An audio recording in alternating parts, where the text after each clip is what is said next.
Hello, welcome to White Birch Tarot. This reading is for Saturday, February 4th and Sunday the 5th, I believe. I don't have a calendar in front of me, which I should. I meant to post on Imbolc, which is a Celtic fire festival, which was on either February 1st or February 2nd, depending on where you are in the world. And I knew about it because I remember that from, I don't know, a long time ago, knowing about it, but I was looking it up online, and it was really interesting because for some reason I have always, when I was a kid, I wanted my name to be Bridget. I don't know why.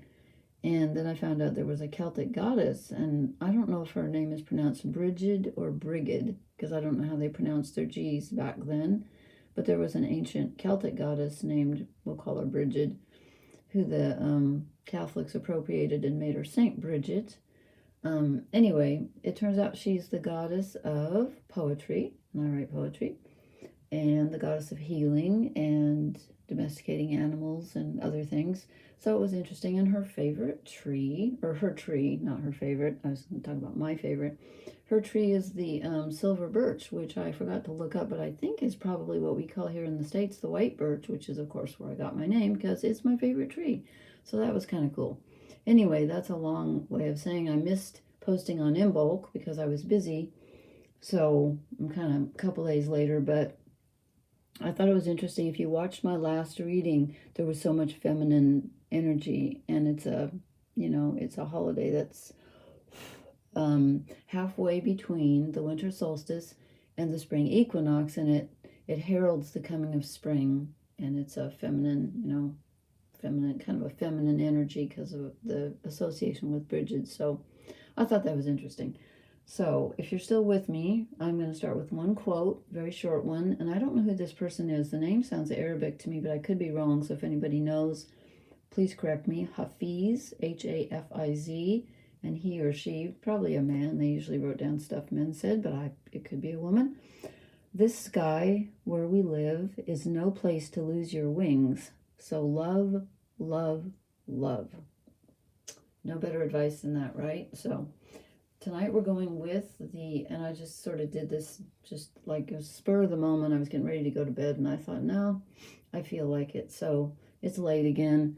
I'm tired. I decided to go with the Wild Unknown Tarot, which are tricky. I don't know them as well, but I just felt like it. And it's interesting. The first card that I drew is Death. And I feel like this is a period of time where we are definitely letting go of the old and starting to begin something new. And this is the perfect card for that. Something has passed away that we either have just let go of, or we need to let go of, or we are in the process of letting go of, but we must. And then we get the Tower, which is something sudden happening, and it doesn't have to be something negative, although I don't know about you, but it seems to me like usually when something happens very suddenly, it's often of a negative nature. It doesn't have to be. You could win the lottery, or, all kinds of good things could happen suddenly, but in my experience, it's usually not. But I'm not going to say because I don't know. But this reminds me of all this Uranian energy which is going on right now, because Uranus is in Taurus, and I believe it's squaring Venus in Pisces, and hope I'm right because I didn't even figure out the math, but I think so. Pisces, yeah. And the sun is in Aquarius, which is Uranian, and that always, every time I see lightning, I think of the planet Uranus because it's so sudden. So the Tower is a sudden realization coming in, and since Uranus is in an earth sign right now in Taurus, it's possible that the change will occur on a physical level. And again, I'm not like predicting an accident or anything. I'm not saying that. I'm just saying that you might have a sudden idea or a sudden change in your life that's actually, manifests in your life. A relationship could end, or a new one could start, or just like something's over and boom, something changes. And then we get the Seven of Pentacles, which is the card of contemplating. It's kind of stopping and looking at your spreadsheet, like, okay, how far have I come? Where am I going? Am I on the right track? What have I accumulated? Is this working? Am I seeing any rewards for my efforts? It's that kind of energy. And then I do the Ace of Pentacles, which is an interesting card because this is usually the beginning of something, again, on the physical level. Pentacles are physical. They can be money. But something new, again, and again, I would expect something new to come in after death and the Tower, because nature abhors a vacuum, right? So if something leaves, something else is going to take its place. And this is a very positive card. This is a change for the better in a physical way, or manifestation showing up. Doggone it, as soon as I sat down, something fell in my eye, of course, but I'm not going to let that stop me. So I can't see, big deal. And then I drew the Mother of Swords. And this is a card of feminine mental energy. You could have a very strong woman in your life. Someone who's very knowledgeable. Could be a mentor. And again, this can be your own idea. This can be you. And this could be part of you coming out where you feel, I want to use the word shrewd all of a sudden, like, you know, you're kind of maybe questioning things. The downside to this card is that this person, and if it's you, can become critical. It's like critical thinking, which is a good thing, right? We need to think critically. We need to question authority. We need to question everything. But sometimes you don't want to over-question. So just be careful about that. And then we get the Two of Wands, which is perfect for going along with the Ace of Pentacles, because this is your focus pointing you in a new direction. And usually with this card, it's kind of, in the Rider-Waite Tarot, the older tarot, it's that guy, I think, standing with a big wand in each hand, looking out to sea like he's surveying his kingdom or wondering what to do, but he's kind of claiming his territory. So this is pointing you in a new direction. I think something new is really coming out of this. And then we get the Nine of Wands, which to me always feels like the underworld. And I always think, are we going down or coming up? I think we're coming up. And in the older Rider-Waite Tarot, it's like one more obstacle before the end. You're almost to the end, which kind of goes along with the Seven of Wands, where you're looking at what you've achieved, going, you know, how much have I achieved?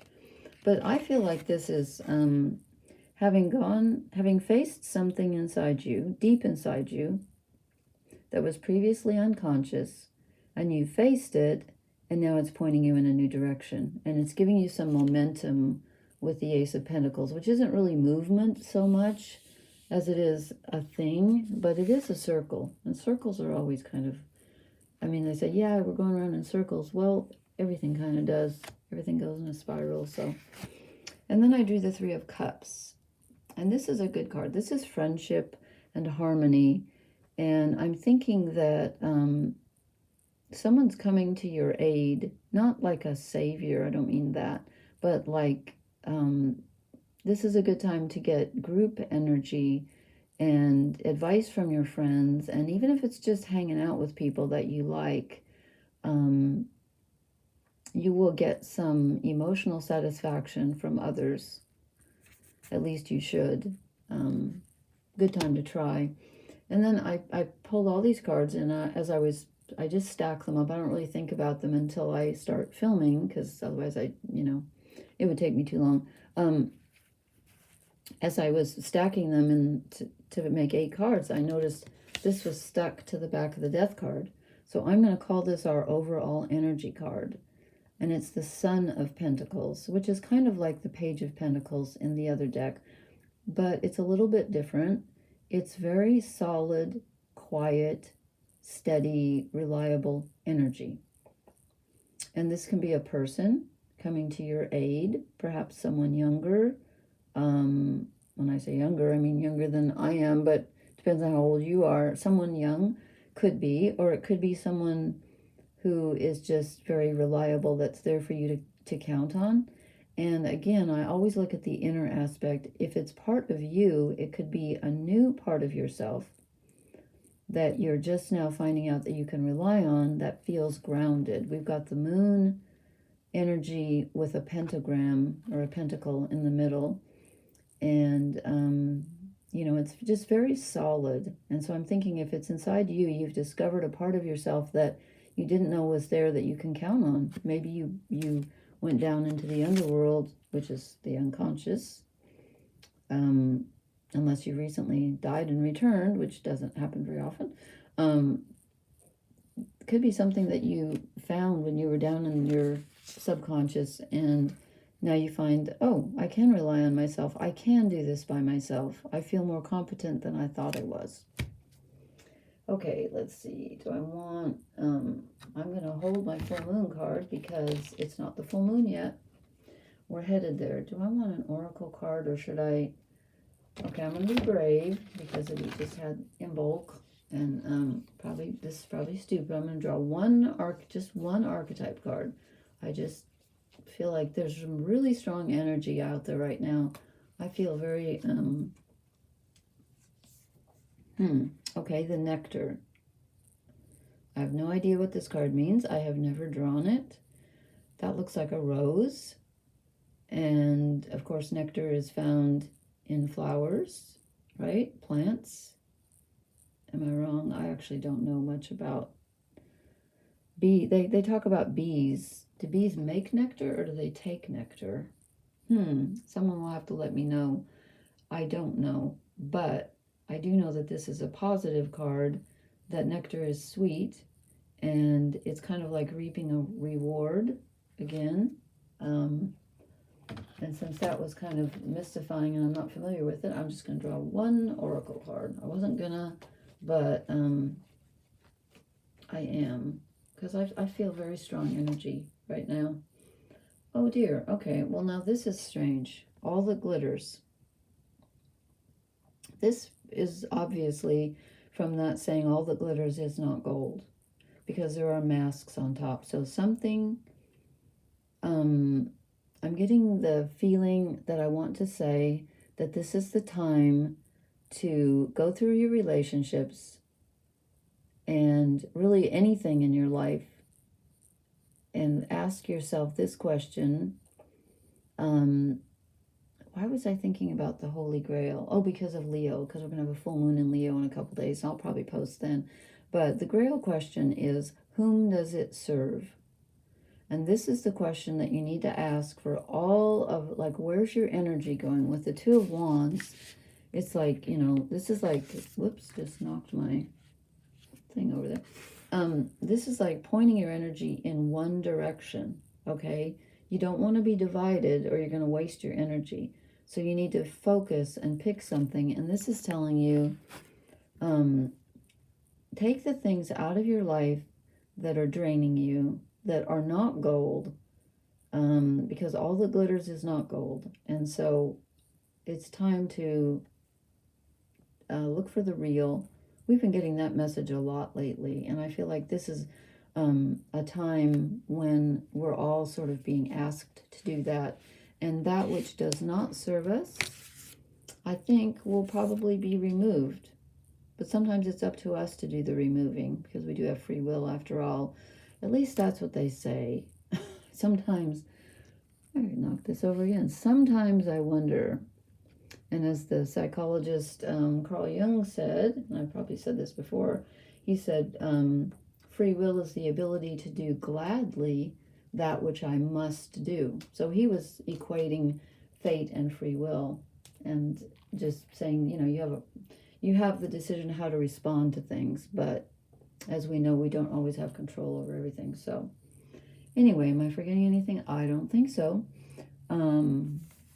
Just for fun, I wrote down these quotes. I'm just going to end with one quote. These are things that my husband said when he had dementia and he wasn't thinking clearly, but he said some really funny things and he said some really lovely things. Let me see. How about this one? Your lips are little points of love. Love that. Okay.